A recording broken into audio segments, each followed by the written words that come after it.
May 29, 2024, News Report 1.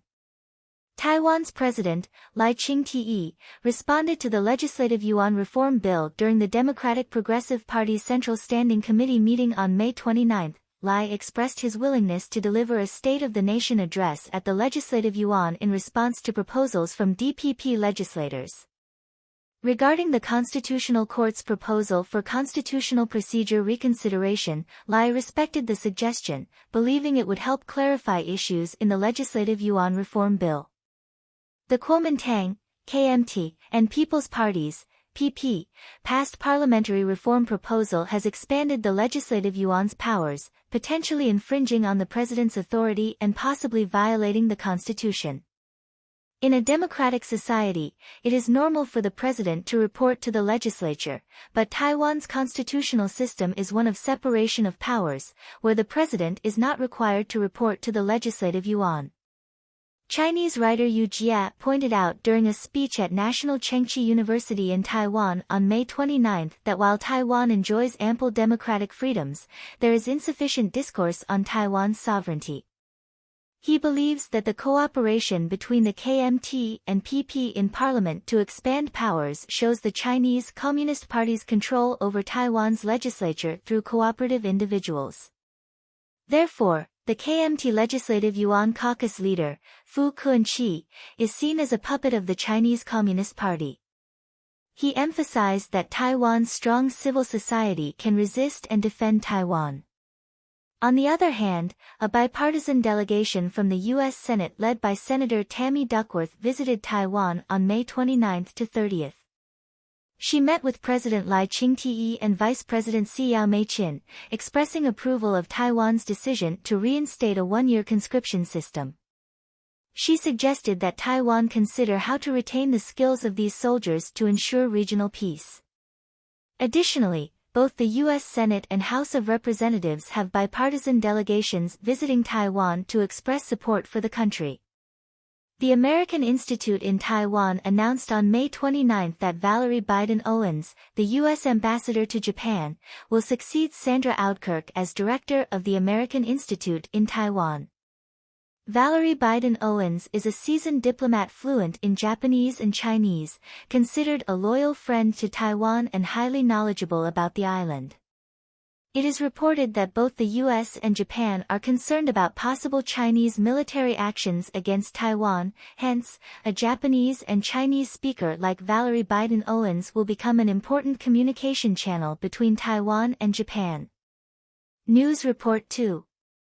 Kyodo News reported that Liu Jianchao, Minister of the International Department of the Communist Party of China's Central Committee, met with Japanese Prime Minister Fumio Kishida in Tokyo on May 29, and both sides agreed to maintain high-level exchanges.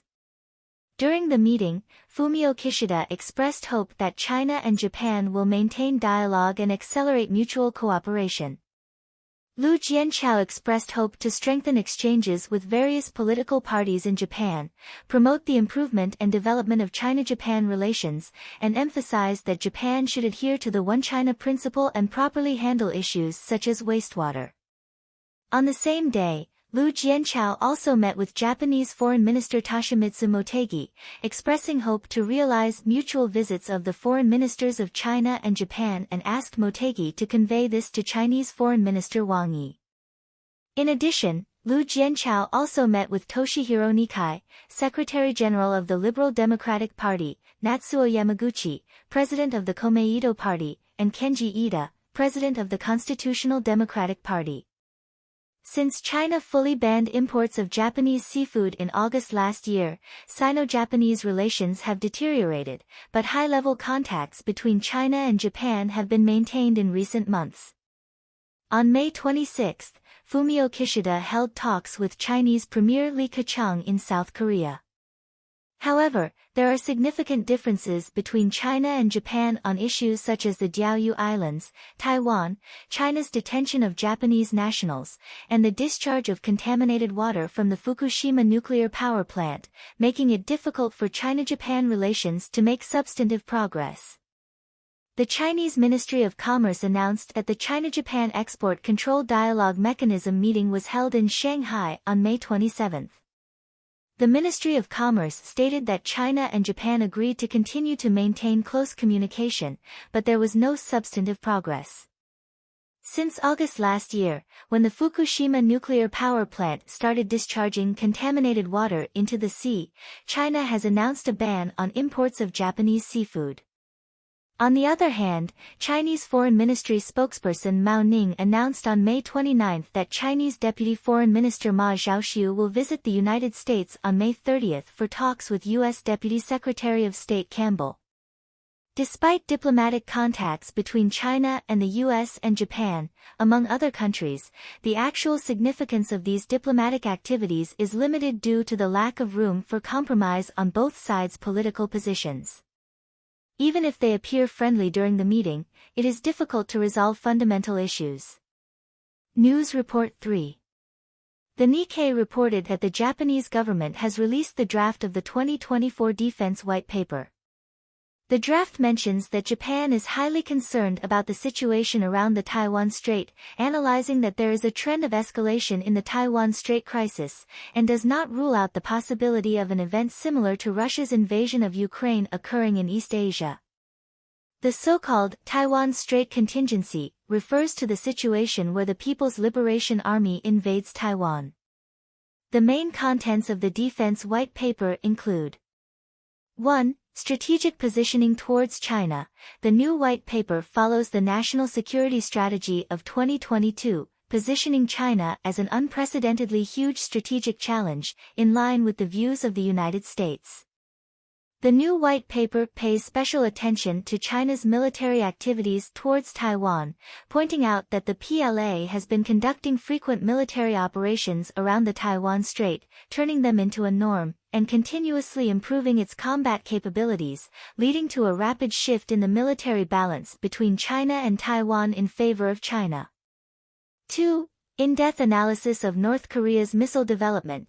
The white paper points out that North Korea is working to diversify its military equipment, enhance its nuclear capabilities, and improve the combat capabilities of its nuclear missiles, with a focus on improving quality. 3. Enhancing Japan's counterattack capability and deterrence.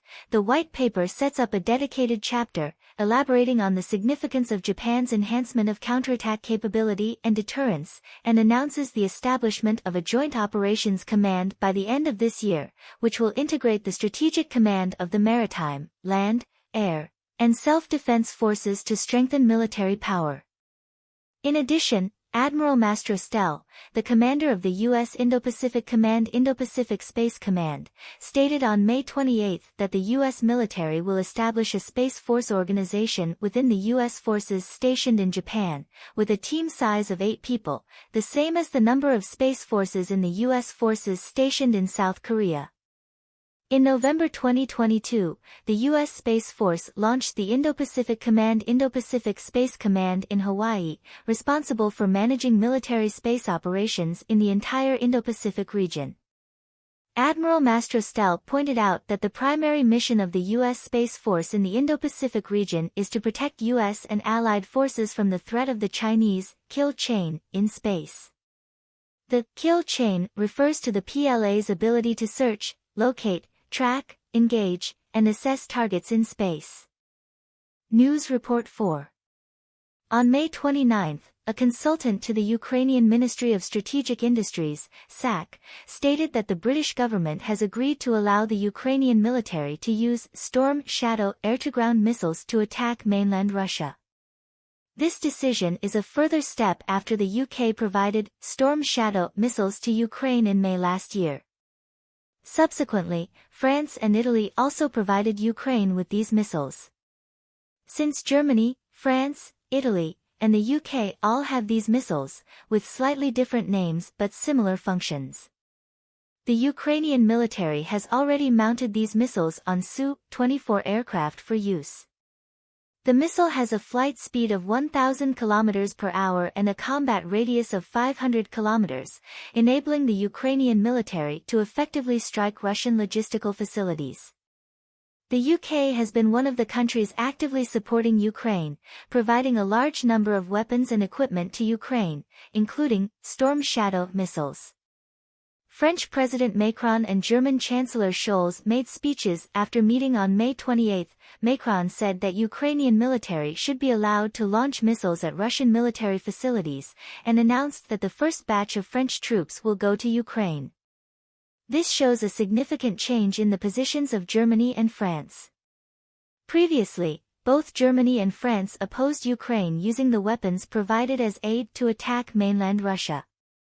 The Ukrainian war has been in a seesaw for 3 years, with a major turning point in recent times. Macron has been trying to resolve the conflict through diplomatic means, but his attitude has recently changed, possibly because France has found that Russia's strength is declining. Germany, as an economic powerhouse, has been very cautious in providing weapons and equipment, but its economic support has been substantial. NATO member countries are stronger economically and militarily than Russia. One of the reasons for the stalemate in the Ukrainian war is the many problems within NATO. Although the United States, as the leader of NATO, has provided a large amount of resources, President Biden's position has been constantly changing. The change in the positions of France and Germany may prompt Biden to take more definite actions, as he does not want his hard work to be taken away by Germany and France in the end. News Report 5. On May 29, the onshore RMB to USD exchange rate was 7.2487, down 17 basis points from the previous trading day, reaching a new low in 6.5 months. In the offshore market, the offshore RMB to USD exchange rate at 6:30 a.m. U.S. Eastern Time was 7.2695. The central parity rate of the RMB for that day was 7.1106. Although the US dollar index was at 104.76, with little change, the RMB has depreciated from 7.1 to 7.2, indicating a recent trend of depreciation of the RMB. Bloomberg cited analysis from Zhang Jiantai, an Asian foreign exchange strategist at UBS, who pointed out that the People's Bank of China may allow the RMB to depreciate further as the US dollar exchange rate has been rising in the long term. Zhang believes that the People's Bank of China is more concerned about the pace of RMB depreciation rather than defending a specific exchange rate level to avoid rapid depletion of China's foreign exchange reserves. In addition, the Chinese Ministry of Finance announced on May 29 that it will issue RMB government bonds totaling 11 billion yuan in Hong Kong on June 5, covering bonds with maturities of 2, 3, 5, and 10 years. This year, the Ministry of Finance plans to issue 55 billion yuan of government bonds in Hong Kong, with the first tranche issued in March totaling 12 billion yuan. The issuance of RMB government bonds aims to reduce the amount of RMB in circulation in Hong Kong to support the RMB exchange rate and raise funds, achieving two goals in one move. News Report 6. According to the report by Caixin, Chinese real estate tycoons are selling properties in Hong Kong. Sources revealed that Shimao Group chairman Su Rongmao recently sold the entire 63rd floor of the Central Center in Hong Kong for 730 million Hong Kong dollars, at a unit price of 28,000 Hong Kong dollars per square foot. Su Rongmao, in partnership with Chinese and Hong Kong consortiums, purchased multiple floors of the Central Center for 40.2 billion Hong Kong dollars in 2017 and has now sold one floor at an 15% discount. In addition, Hengda Group's chairman, Su Jiayin, currently in prison, also sold an independent house on the Peak in Hong Kong for 470 million Hong Kong dollars, half the estimated price. Universe Group also sold a property in the Central Center in Hong Kong for 500 million Hong Kong dollars in 2023. In 2022, due to Hengda Group's default, Su Jiayin sold a Hong Kong property for 674 million Hong Kong dollars. Lu Shui, director of corporate research at the Institute of Planting, pointed out that Chinese real estate tycoons buy many high-priced properties during periods of rapid wealth growth, but now, due to financial constraints, they can only sell these assets at low prices, suffering heavy losses. These sales reflect the current liquidity crisis in the Chinese real estate market and the financial pressure faced by real estate tycoons. News Report 7. Xinhua News Agency reported that the State Council of China has issued the 2024 to 2025 Energy Conservation and Carbon Reduction Action Plan, proposing several measures to promote energy conservation, emission reduction, and carbon reduction. These measures include 1. Accelerating the phasing out of old motor vehicles, raising the emission standards for operating vehicles. 2. Canceling the purchase restrictions on electric vehicles in various regions, promoting the popularity and use of electric vehicles. 3. Implementing support policies for convenient passage of electric vehicles, providing more convenience for electric vehicle users.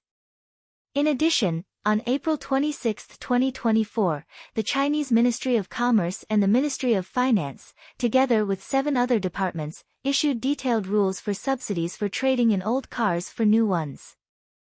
According to these rules, consumers who scrap fuel vehicles below the National Standard 3 emissions or electric vehicles purchased before April 30, 2018, and purchase new electric vehicles, can receive a subsidy of 10,000 yuan. This means that electric vehicles that have been used for more than 6 years can be scrapped and subsidized, although the subsidy of 10,000 yuan is relatively small compared to the price of electric vehicles, usually over 100,000 yuan. Also, on April 3, the People's Bank of China and the China Banking and Insurance Regulatory Commission issued a new notice on car loans. The notice reduces the down payment ratio for car loans from the previous 20% to a lower ratio, meaning that buyers can obtain car loans with a lower down payment, increasing the leverage of the car market. This move indicates that the People's Bank of China is striving to stimulate consumption by increasing leverage, especially under the current deflationary pressure. These policies and measures collectively reflect the Chinese government's efforts to promote green transportation and stimulate economic consumption. News Report 8. According to Yonhap News Agency, the South Korean Joint Chiefs of Staff stated on May 29 that North Korea had sent 260 balloons filled with garbage and feces to South Korea. These balloons were a retaliatory action taken by North Korea after the failure of its second spy satellite launch on May 27. The balloons, reported to be white in color, were carrying black or white garbage bags. Upon landing, the bags burst, creating a mess on the ground. The balloons landed in various locations in South Korea, including Gangwon Province, Gyeonggi Province, Gyeongsang Province, and Jeolla Province, with some balloons still floating in the air. The South Korean military has deployed rapid response teams and explosive disposal teams to recover the balloons on the ground.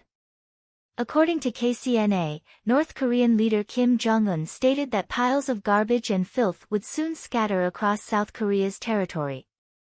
He emphasized the current situation requires further strengthening of the deterrence of war through all means, making North Korea a superpower with absolute strength. Kim Jong-un's remarks and actions were viewed by the South Korean side as extremely inhumane and low-level, posing a serious threat to the safety of the South Korean people.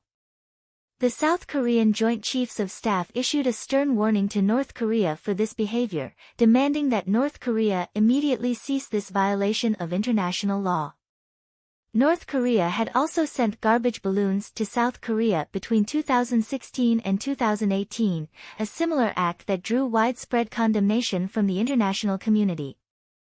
North Korea's move has not only damaged the relationship between the two countries but also increased tension in the border areas between North and South Korea. South Korea has stated that it will take all necessary measures to protect its citizens' safety and has called on the international community to condemn and sanction North Korea's actions. News Report 9. The Attorney General of Thailand announced on May 29 that former Thai Prime Minister Thaksin Shinawatra is being prosecuted for lèse-majesté. Thaksin, 74, was unable to appear in court for trial due to contracting COVID-19, and the case has been postponed to June 18. In May 2015, during an interview with South Korean media overseas, he claimed that the Privy Council appointed by the Thai monarchy had planned the 2014 military coup that overthrew his sister, then Prime Minister Yingluck Shinawatra. This interview was accused of offending the monarchy. His lawyers stated that they will apply for bail, and he is prepared to defend himself in court. Under Thai law, anyone who insults the Thai king, queen, heir apparent, or regent can be sentenced to up to 15 years in prison. He has been in exile overseas for 15 years. After returning to Thailand in August last year, he was sentenced to 8 years in prison for corruption, but later received a royal pardon reducing his sentence to 1 year. The conditions for him to be brought to trial again do not seem ideal. News Report 10. On May 28, a video circulated on Twitter showing a taxi crashing into the barricade in front of Tiananmen Square on Beijing's Chang'an Street. The barricade was in the middle of the road, and the vehicle was severely damaged, with a police officer knocked down. Subsequently, several police officers rushed to the taxi and broke the windows. Currently, apart from the video on Twitter, there is no other information available, and it is unclear what happened to the taxi driver and the purpose of his actions. Tiananmen Square and its surroundings have always been sensitive areas, and any incident attracts attention, especially less than a week before the 35th anniversary of the June 4 incident. To prevent any possible commemorative activities, the Chinese government has strengthened security measures, including restricting the activities of dissidents and rights activists. Beijing residents have stated that the Beijing police have intensified street patrols recently, with a deployment that includes 2 motorcycle police and 1 police car. Police officers are also accompanying buses, conducting checks on passengers. Beijing Subway announced the closure of exits at several subway stations from May 28, including Tiananmen East Station, Tiananmen West Station, Qianmen Station, and Jiangwo Station.